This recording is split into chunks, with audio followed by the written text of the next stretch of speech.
राधे राधे भक्तों, आज मैं आपको एक ऐसी दिव्य घटना सुनाने जा रही हूँ जिसे सुनकर मन सिर्फ शांत नहीं होता बल्कि भक्त के भीतर भक्ति की लहरें दौड़ने लगती है। क्या कभी आपने सोचा है, यदि कोई ऋषि स्वयं भगवान विष्णु के सीने पर पैर मार दे और भगवान क्रोधित होने के बजाय मुस्कुरा दे, ये कैसा रहस्य था? ये कैसी परीक्षा थी? और आखिर क्यों महर्षि भृगु को यह कठोर काम करना पड़ा? भक्तों, धरती पर यज्ञों का समय था। देवताओं में विवाद उठ गया कि सबसे श्रेष्ठ देवता कौन है, ब्रह्मा, विष्णु या महेश। निर्णय के लिए बुलाए गए महर्षि भृगु को ऐसे तेजस्वी ऋषि जिनका क्रोध भी तप है और जिनकी दृष्टि भी अग्नि। भृगु ने निश्चय किया कि तीनों देवों की परीक्षा करनी होगी। सबसे पहले वे ब्रह्मा के लोक गए। ब्रह्मा जी ने क्षण भर देर की और भृगु ने इसे अहंकार मानकर उन्हें छोड़ दिया। फिर वे कैलाश गए।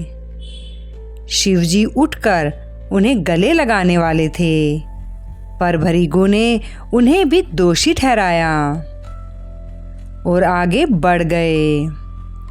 भक्तों, अब समय था उस परीक्षा का जो आज तक ब्रह्मांड में उदाहरण बनकर खड़ी है। भृगु ऋषि बैकुंठ पहुंचे। वहां श्री हरि विष्णु क्षीर सागर पर शेषनाग पर विश्राम कर रहे थे। लक्ष्मी माता उनके चरणों की सेवा कर रही थी। वातावरण इतना शांत, इतना दिव्य कि समय भी ठहर जाए। पर भृगु ने देखा विष्णु जी तुरंत उठकर उनके स्वागत में नहीं आए। बस यही पल और ऋषि का क्रोध भड़क उठा। और भक्तों, जिसका वर्णन भी कठिन है। भृगु आगे बढ़े और भगवान विष्णु के सीने पर पैर से प्रहार कर दिया। कल्पना कीजिए, किसी देवता से गलती हो जाए यह अलग बात है, पर किसी का भगवान के साथ ऐसा करना त्रिलोक कांप उठे। पर जो हुआ वह चमत्कार से कम न था। विष्णु जी तुरंत उठकर खड़े हुए।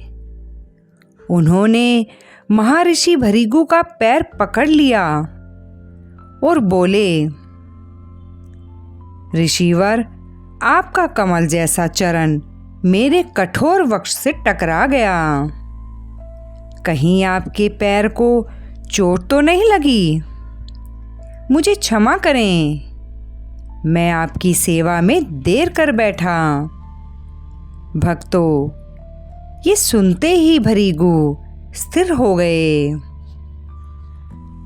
जिनकी तपस्या और क्रोध के आगे समय भी झुकता है। उनकी आंखों से आंसू बहने लगे। भृगु ने कहा, प्रभु, आज मुझे ज्ञात हुआ कि त्रिभुवन में सबसे श्रेष्ठ आप ही हैं, क्योंकि जिसे शक्ति पर गर्व नहीं, जिसे पद पर अहंकार नहीं। वही सच्चा भगवान है। भक्तों, जहाँ भगवान के हृदय पर भृगु के पैर का निशान लगा था, वह चिन्ह आज भी श्रीवत्स के रूप में माना जाता है।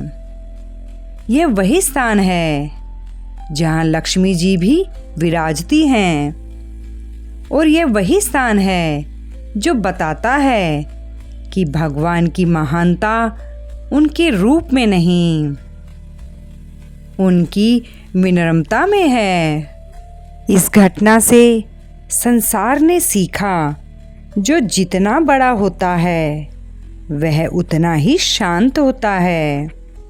जिसके पास शक्ति होती है वह कभी क्रोध नहीं करता, और जिसमें अहंकार होता है उसे हमेशा परीक्षा में हार मिलती है।